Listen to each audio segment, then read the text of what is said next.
మిత్రులందరికీ జై భీమ్. నేను మీ రవిదేవ. మిత్రులారా, ఎలక్షన్ సర్వే అయిపోయింది, కొత్త ప్రభుత్వం వచ్చింది. అయితే ఏ ప్రభుత్వం వచ్చినా, పాలకులు ఎవరైనా, ఏ పార్టీ అధికారంలోకి వచ్చినా మన దళితుల యొక్క స్థితిగతుల్లో కానీ, భద్రత విషయంలో కానీ ఎటువంటి మార్పులు అయితే కనబడని పరిస్థితి. గతంలో కూడా నేను చెప్తూనే ఉన్నా, ఏ పార్టీ అధికారంలోకి వచ్చినా మన బతుకులైతే ఎట్టనే ఉంటే, మన మీద దాడులు అయితే ఆగో.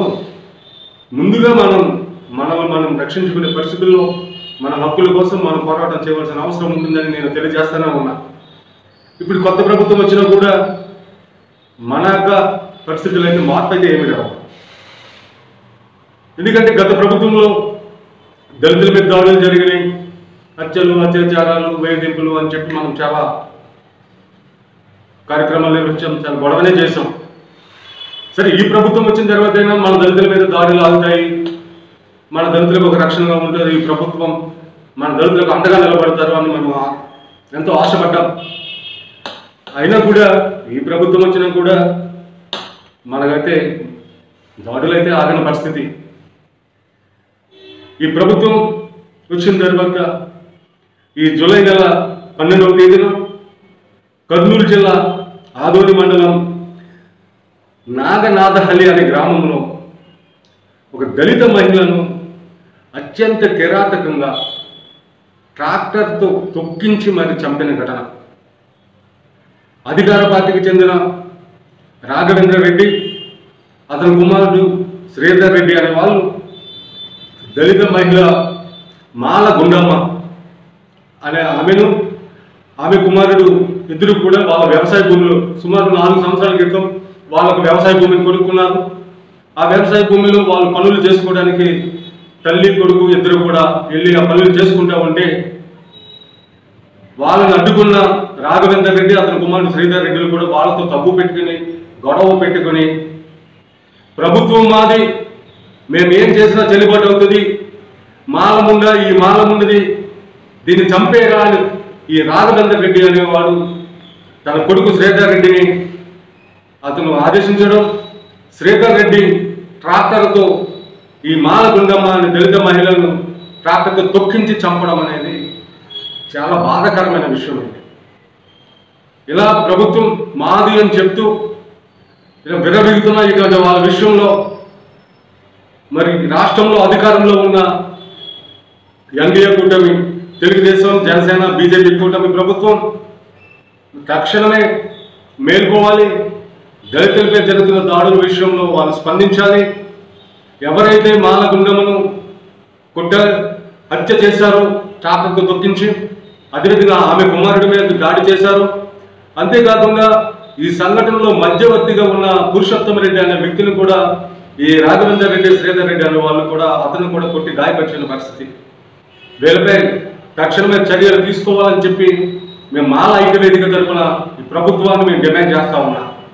ఈ సంఘటన ఎట్లా ఉంటే కడప జిల్లా ఒంటిమిట్ట మండలంలో పెన్నపెన్నూరు గ్రామంలో నిన్న ఒక దళిత వ్యక్తి కదిరి ప్రభాకర్ అనే వ్యక్తి ఆ రోడ్డు వెంబడి నడుచుకుంటూ వెళుతూ ఒక దుకాణం దగ్గర అరుగు మీద కూర్చున్నాడు, కొంచెం అలసట వచ్చి. ఆ దుకాణం యజమాని అయినటువంటి వెంకట సుబ్బారెడ్డి, ఒరే కులం తక్కువ కూడా నువ్వు నా అరుగు మీద కూర్చుంటావా, నువ్వు అర్జెంటుగా నా అరుగు మీద నుంచి లేచి బయటకు పోరా అని చెప్పేసి. అతను కూడా ప్రభాకర్ కూడా కూర్చుంటే ఏమైంది, కొంచెం సేపు కూర్చుని పోతానంటే, నువ్వే కూడా నా అరుగు మీద కూర్చోవడానికి, నువ్వు ఇక్కడి నుంచి తక్షణమే నువ్వు నా అరుగు ఖాళీ చేసి నువ్వు వెళ్ళాలి, లేకపోతే నీ అంతు తేలుస్తాను అని చెప్పి అతను ఆవేశంతో అతని దుకాణంలో వేడిగా ఉన్న నూనెను ఈ ప్రభాకర్ అనే దళిత వ్యక్తి మీద పోయడం, ఆ నూనె పడగానే ఈ ప్రభాకర్ అనే వ్యక్తి తీవ్ర గాయాలై వేళ కడప రిమ్స్ హాస్పిటల్లో చావుబతుల మధ్య ఇలా వైద్యం చేయించుకున్న పరిస్థితి. మరి ఈవేళ కొత్త ప్రభుత్వం వచ్చింది, దళితులకు మేము అండగా ఉంటామన్నారు. గత ప్రభుత్వంలో దళితుల విషయంలో చాలా రాద్ధాంతాలు చేశారు. మరి ఈవేళ దళితులపై ఇటువంటి దాడులు జరుగుతూ ఉంటే మరి ఈ ప్రభుత్వం మరి ఎటువంటి చర్యలు తీసుకుంటుంది అని చెప్పేసి మేము ప్రశ్నిస్తా ఉన్నాం. మీకు తక్షణమే ఈ ప్రభుత్వం దళితుల రక్షణ విషయంలో, దళితుల సంక్షేమం విషయంలో వెంటనే వీళ్ళు సమీక్ష నిర్వహించాలి. దళితులపై దాడుల నివారణ కోసం వీరు తమ చర్యలు తీసుకోవాలి. ఈ కర్నూలు జిల్లాలో మాల గుండమును చంపిన రాఘవేంద్ర రెడ్డిని, అతని కుమారుడు శ్రీధర్ రెడ్డిని, అదేవిధంగా కడప జిల్లాలో కదిరి ప్రభాకర్పై వేడి నూనెను పోసి గాయపరిచిన వెంకట సుబ్బారెడ్డిని వీళ్ళపై తక్షణమే చర్యలు తీసుకోవాలని చెప్పి మేము మాలైక్య వేదిక తరఫున డిమాండ్ చేస్తా ఉన్నాం. ఈ 2 సంఘటనలే కాకుండా ఇంకా మరికొన్ని సంఘటనలు. పశ్చిమ గోదావరి జిల్లా భీమవరం మండలం వెంప గ్రామంలో సుమారు 80 మంది ఇతర కులాలకు చెందిన వాళ్ళు కత్తులు కర్రలతోటి మాలపేటపై పడి మరి భయభ్రాంతులకు చేసిన పరిస్థితి, అక్కడున్న దళిత యువకులను గాయపరిచిన పరిస్థితి. మరి ఈ సంఘటన విషయంలో కూడా ప్రభుత్వం స్పందించాలి.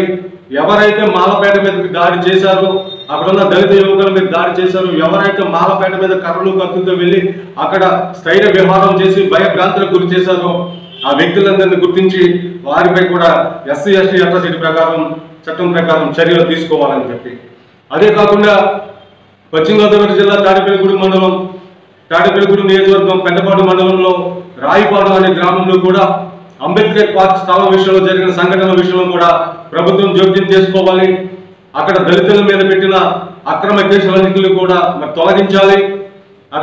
అక్కడ స్వయంగా ప్రభుత్వ అధికారులు, పోలీసులే అక్కడ దళితులను భయభ్రాంతులకు గురి చేస్తున్న పరిస్థితి. ఈ విషయంలో కూడా ప్రభుత్వం జోక్యం చేసుకోవాలి. రాయపాడు గ్రామంలోని దళితులకు అండగా నిలబడాలి. వారి మీద పెట్టిన తప్పుడు కేసులన్నింటినీ కూడా తొలగించాలని చెప్పి నేను మాలైక్య వేదిక తరఫున నేను డిమాండ్ చేస్తా ఉన్నా. ప్రభుత్వం ఏర్పడి సుమారు 4 రోజులు కావస్తుంది. 4 రోజుల్లో వీటిపైకి మా దగ్గర దృష్టికి వచ్చినవి ఇంకా జరుగుతున్నాయి.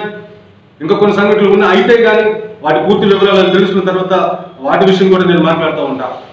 అయితే ప్రభుత్వం ఏదైనా, పాలకులు ఎవరైనా దళితుల మీద అయితే దాడులు మాత్రం ఆగని పరిస్థితి. ఈ ప్రభుత్వం అయినా మరి దళితుల యొక్క సంక్షేమం విషయంలో, దళితుల యొక్క రక్షణ విషయంలో మరి ఒక కఠినంగా ఎవరైతే దళితుల మీద దాడులు చేస్తూ ఉన్నారో వాళ్ళని కఠినంగా శిక్షించే విధంగా చర్యలు తీసుకోవాలని చెప్పి మేము మాలైక్య వేదిక తరఫున డిమాండ్ చేస్తా ఉన్నా. జై భీమ్, జై భారత్, నీల్ సలాం.